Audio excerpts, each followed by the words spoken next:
Chip, anong meron? May nakatakas daw kasing preso eh. Excuse me, sir. May papablotter po sana kami. At anong nangyari? May kaibigan po kasi kami nawawala sa gubat eh. Alam po namin siya nawawala dahil sa kanya to eh. Kimari po sa to eh. Pag natapos ang metamorphosis, mawawala na ng tuluyan ang caterpillar. Kapag naging paru-paro na siya, hindi mo na makikilala pa ang dating caterpillar na pinanggalingan niya.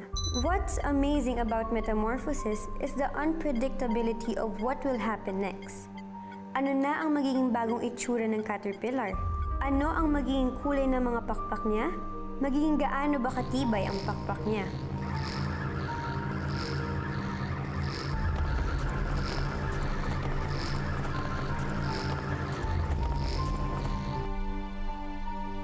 Roman!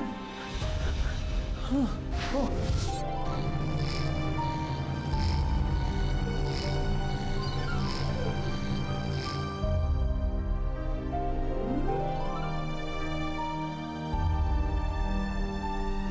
kang matakot. Hindi kami kaaway.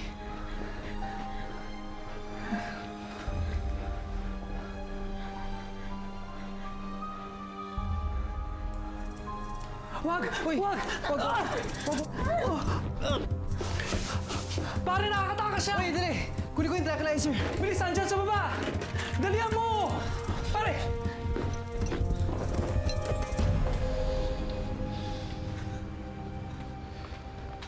Halika na.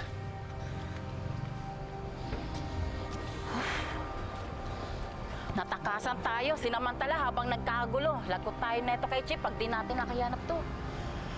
Nakalabas ng alert tungkol sa pagtakas ni Amalia de Guzman. Amalia de Guzman?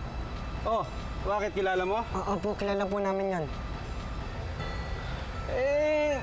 Nakakulong siya kagabi. Pero nakatakas. Tumakas? Bakit po? Eh kagabi pa yung nagre-reklamo, nawawala daw yung anak niya eh. Yun nga. Hinahanap nga po namin yung anak niya eh. Si Mariposa.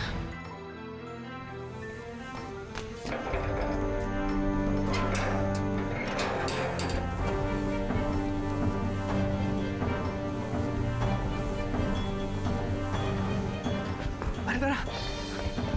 Saan na pumunta yun? Pare, kailangan natin maabutan yun. Delikadong may ibang makakita sa kanya. Yun. Sandali! Bumalik ka! Hoy! Sandali!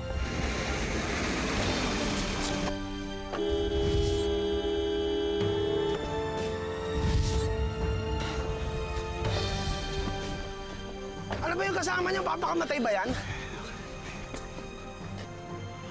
Bakit parang may nakita akong malaking pakpak sa kanya? Hindi ho, guni-guni mo lang yan. Ano ba yan? Papakamatay lang, nadamay pa ako. Pasensya na po. Pare, munti ka na tayo dun ah. Sana hindi nakita yung paglabas ng pakpak niya.